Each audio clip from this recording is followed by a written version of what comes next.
다속 사상으로 본 유교 대학 92번째 시간입니다.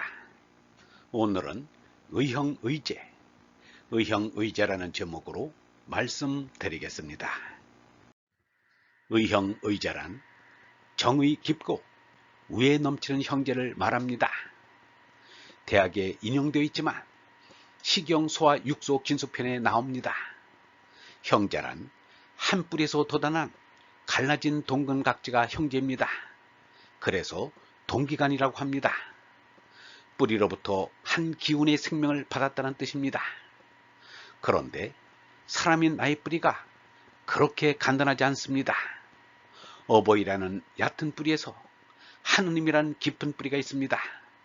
그 사이에도 씨족의 뿌리, 민족의 뿌리, 인류의 뿌리가 있습니다. 알렉스 헤일리의 뿌리 찾기는 중간 뿌리에 지나지 않습니다. 그러므로 나의 뿌리 캐기가 그렇게 쉬운 일이 아닙니다. 중국 명나라 때에 홍자성이 채근담이라는 책을 엮었습니다. 채근이 뿌리 캐기입니다. 어떤 의미에서는 인류의 문화란 채근담입니다.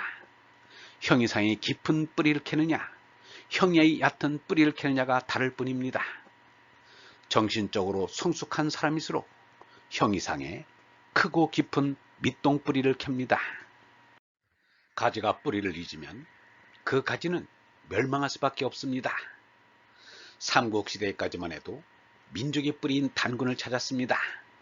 그런데 고려시대에 와서 불교에 빠지고 조선조에 와서 유교에 빠져 단군을 잊어버렸습니다. 신앙을 가지는 것과 민족의 뿌리를 잊지 않는 것은 다른 문제입니다. 민족의 뿌리를 잊었으니 양반들이 평민들을 그렇게 차별했을 것입니다. 겨우 시족의 뿌리를 챙겨오다가 나라를 빼앗겼습니다. 뿌리 없는 가지야 바람만 불어도 쓰러지게 마련입니다. 본래 이 결의 뿌리는 깊고 깊습니다. 미물인 돼지를 잡으려 해도 온 동네가 시끄럽게 울부짖고 발버둥을 치는데 한 민족이 그렇게 싱겁게 속박될 수 있단 말인가? 그것은 이미 뿌리를 잃었기 때문입니다. 나라를 잃고야 지각 있는 이들이 단군을 찾는 데서 독립운동이 시작되었습니다. 그것은 너무나 당연한 일이었습니다. 일본이 단군의 존재를 말살하려고 온갖 수단을 쓴 것도 그 때문이었습니다. 이 결례가 하나를 이루는데도 단군에 대한 뿌리찾기에서 시작해야 합니다. 단군이 밑동으로 찾은 하느님에게까지 이르러야 합니다. 유영문은 말하기를 모든 사람은 하느님의 아들이다. 모든 사람은 서로 형제다. 하느님 아버지에게 효해야 한다. 하느님의 뜻을 쫓아 하느님의 일을 하는 것이 하느님 아버지에 대한 효다 라고 했습니다. 형제가 붕우입니다. 버두자는 손과 손을 맞잡은 것을 상용한 글자입니다. 이 세상에 태어나서 손과 손을 맞잡은 이가 형제요, 친구입니다. 그래서 형제 사이가 좋으면 우애 있다고 합니다.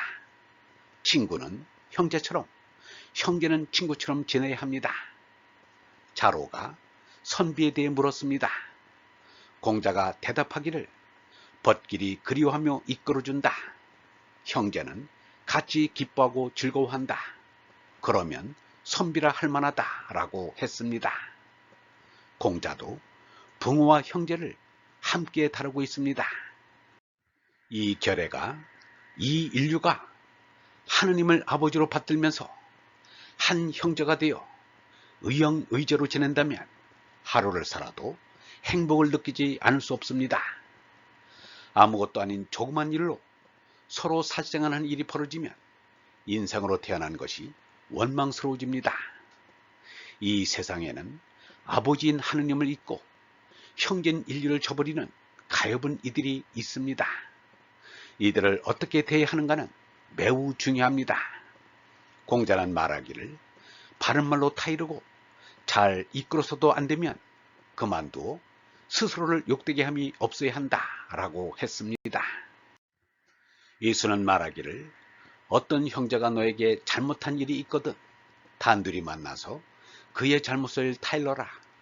그가 말을 들으면 너는 형제 하나를 얻는 셈이다 라고 했습니다. 맹자는 말하기를 여기 한 사람이 있어 내게 함부로 덤비면 군자는 반드시 스스로 반성한다. 내가 불인하지 않았던가? 무례하지는 않았던가? 어찌 이런 일을 당하게 되었을까? 스스로 반성해도 어지럽고 예가 있었는데 그래도 함부로 덤벼들면 군자는 다시 스스로 반성한다. 내가 불청하지 않았던가? 스스로 반성해도 충성되었는데 그래도 함부로 덤비면 군자는 말하기를 이가 역시 망령된 사람이로다. 이 같으면 짐승과 같다. 이런 짐승에게 어찌 따지겠는가 라고 했습니다. 경애하는 얼번 여러분, 이 결례가 이 인류가 하느님을 아버지로 받들면서 한 형제가 되어 의형의제로 지낸다면 당장이라도 전쟁이 없는 평화의 지구촌이 될 것입니다. 남북이 한 민족이요 같은 결의이니 마땅히 형제의 애로 서로 대하는 것이 도리일 것입니다. 그러면 언젠가는 저절로 통일의 그날이 오리라 믿습니다. 영성신학원 다속 아카데미의 하늘소리였습니다.